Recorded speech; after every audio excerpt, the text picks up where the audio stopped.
Disrespectful journalist called Arnold just an action star. His response silenced the entire room.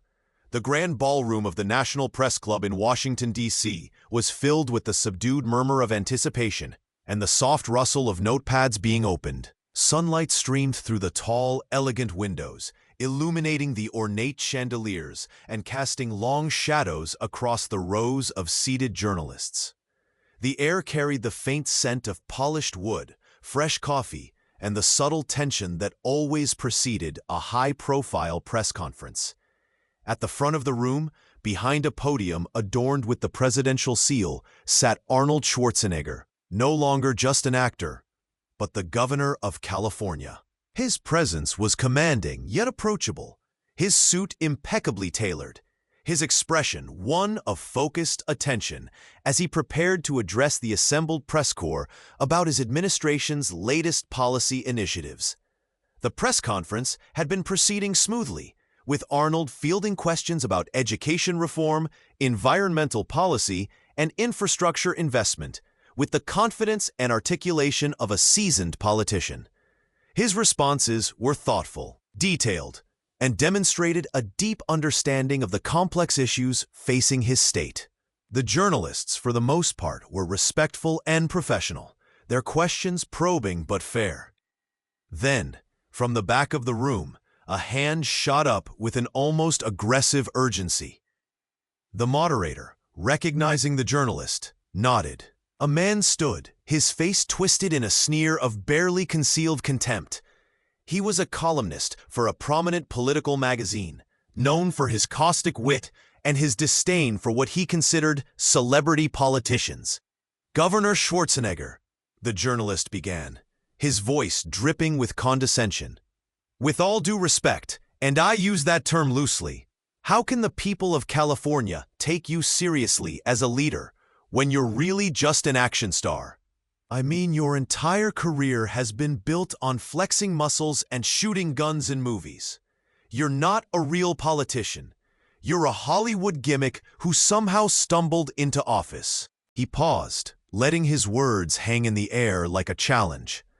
"Don't you think the people deserve someone with actual political experience, actual education in governance, rather than someone whose greatest achievement is saying 'I'll be back' in a robot voice?" A few gasps rippled through the room, followed by an uncomfortable silence. Several journalists shifted in their seats, some looking down at their notes, others casting sideways glances at the confrontational questioner. Arnold sat perfectly still behind the podium, his expression unchanged. He didn't flinch, didn't show any sign of anger or offense. His hands, resting on the podium, remained steady. His eyes, however, fixed on the journalist with an intensity that was almost palpable.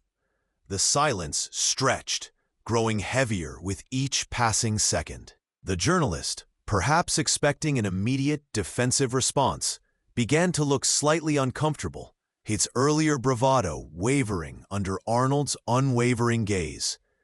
The air in the room grew thick with anticipation, every person present sensing that they were about to witness something significant. Tell us where you're watching from in the comments. Have you ever seen someone respond to disrespect with such powerful composure?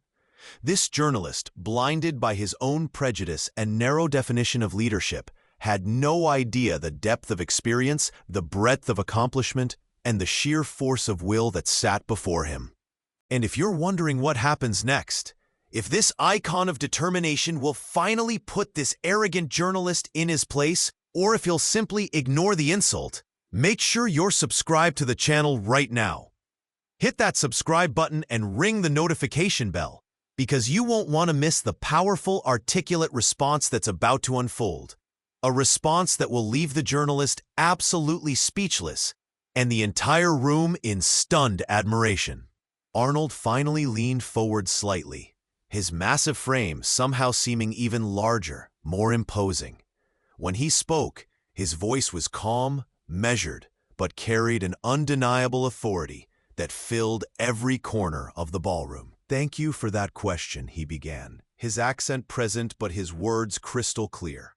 "I appreciate your honesty, even if it is wrapped in disrespect." He paused, letting that sink in. You call me just an action star, as if that is something to be ashamed of? Let me tell you what being just an action star required.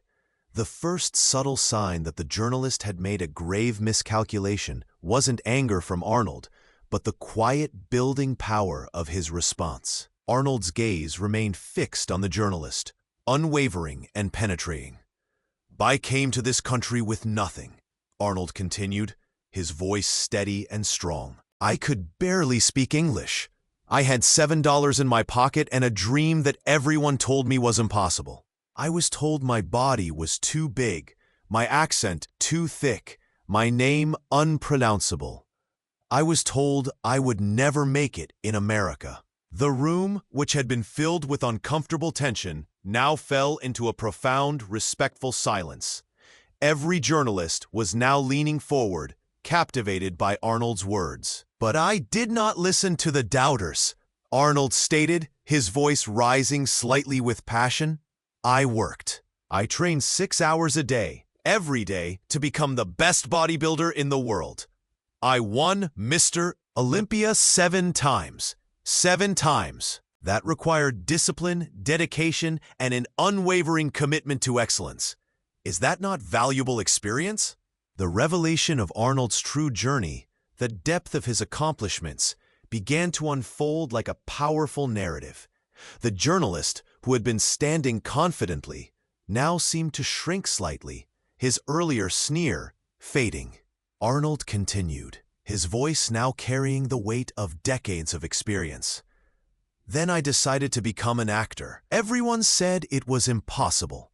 They said my accent would ruin me, that I could never be a leading man. But I studied. I took acting classes. I worked on my English every single day. I took roles that others rejected. And yes, I became an action star. Arnold's eyes blazed with quiet intensity. But being an action star is not easy.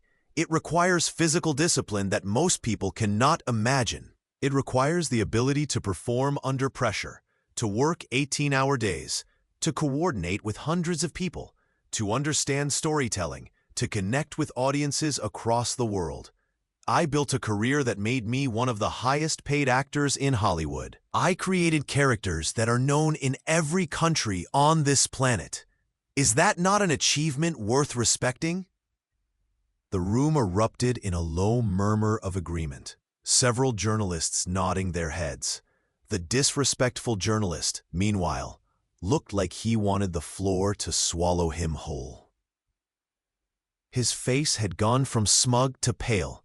His earlier confidence completely evaporated. Arnold, however, was not finished. But you were right about one thing, he continued, his voice now softer, but no less powerful. I am not a career politician. I did not spend my life in the halls of power, making backroom deals and playing political games. Arnold leaned back slightly, his posture relaxed, but his presence still commanding. Instead, I spent my life building businesses. I became a successful real estate investor, a best-selling author, a chairman of the President's Council on Physical Fitness. I learned about economics, about management, about leadership in the real world, not just in theory. And then, when the people of California asked me to serve, I said yes. Not because I needed the job, not because I needed the money or the fame, but because I believed I could make a difference. The silence in the room was now absolute, every person hanging on Arnold's every word. Since becoming governor, Arnold continued, his voice now carrying a note of pride, I have worked to reform our education system, to protect our environment, to rebuild our infrastructure, to create jobs. I have worked across party lines, something that many career politicians refuse to do. I have made difficult decisions, faced criticism, and worked every single day to serve the people who elected me. Arnold then looked directly at the journalist, his gaze piercing. So when you ask me how the people can take me seriously, I say this: they take me seriously because I have earned it, not through a title or a degree, but through decades of hard work, of overcoming obstacles, of proving doubters wrong, and of delivering results. My experience may be different from a career politician's, but it is no less valuable. In fact, I would argue it is more valuable because I understand what it means to build something from nothing, to work for what you have, and to never ever give up. The room erupted in spontaneous applause, a thunderous, sustained ovation that seemed to shake the very walls of the ballroom. Journalists who moments before had been silent observers now stood, their hands coming together in a powerful show of respect and admiration. The disrespectful journalist remained seated, his face a mask of humiliation and regret, unable to meet Arnold's gaze or the eyes of his colleagues. The main confrontation, though not a physical battle, was a masterclass in articulate, powerful response to disrespect. Arnold's calm demeanor, contrasted with the journalist's aggressive condescension, highlighted his absolute control and maturity.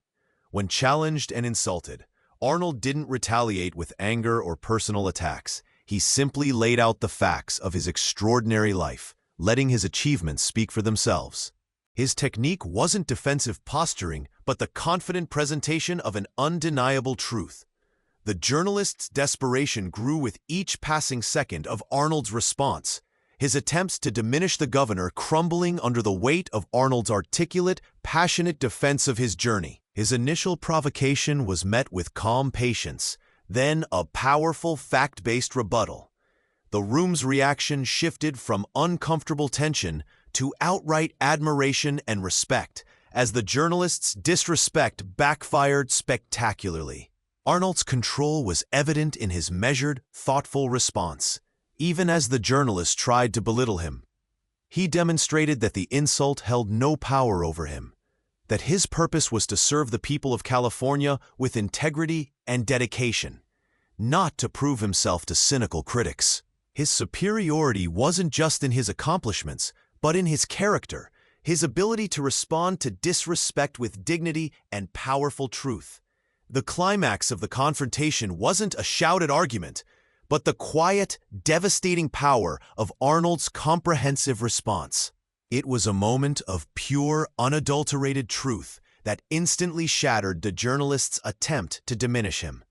The thunderous applause that followed was more impactful than any angry retort, validating Arnold's journey and his right to lead. Arnold then concluded his response with a statement that would be quoted for years to come. "In America," he said, his voice filled with emotion and conviction, "we do not measure a person's worth by where they came from, or what their job title was, or whether they fit into a neat little box. We measure them by their character, by their work ethic, by their ability to overcome obstacles and achieve their dreams. That is the American dream. And I am living proof that it is real." As the applause finally subsided and the press conference continued, the atmosphere in the room had fundamentally changed. The journalists, who had come perhaps expecting a routine political event, had witnessed something far more powerful, a testament to the immigrant experience, to the power of hard work and determination, and to the idea that leadership can come from unexpected places. The disrespectful journalist, his question having backfired so spectacularly, quietly gathered his things and left the room before the conference ended, unable to face the consequences of his miscalculation. The complete defeat of the journalist was absolute. He wasn't just proven wrong, he was humiliated by his own narrow-mindedness and disrespect. His attempt to diminish Arnold had instead elevated him, showcasing the governor's eloquence, his depth of experience, and his powerful personal story. The change in perception was profound, with many journalists who might have harbored similar doubts now seeing Arnold in an entirely new light. As Arnold left the podium that day, shaking hands and speaking warmly with journalists who approached him with newfound respect, the moral of the story was clear, echoing through the halls of power and beyond. Respect isn't given based on titles or traditional credentials. It's earned through hard work, perseverance, and the courage to defy expectations. Silent doesn't mean powerless. Sometimes the most powerful response is a calm, articulate defense of your journey, letting your achievements speak louder than any critic's words ever could.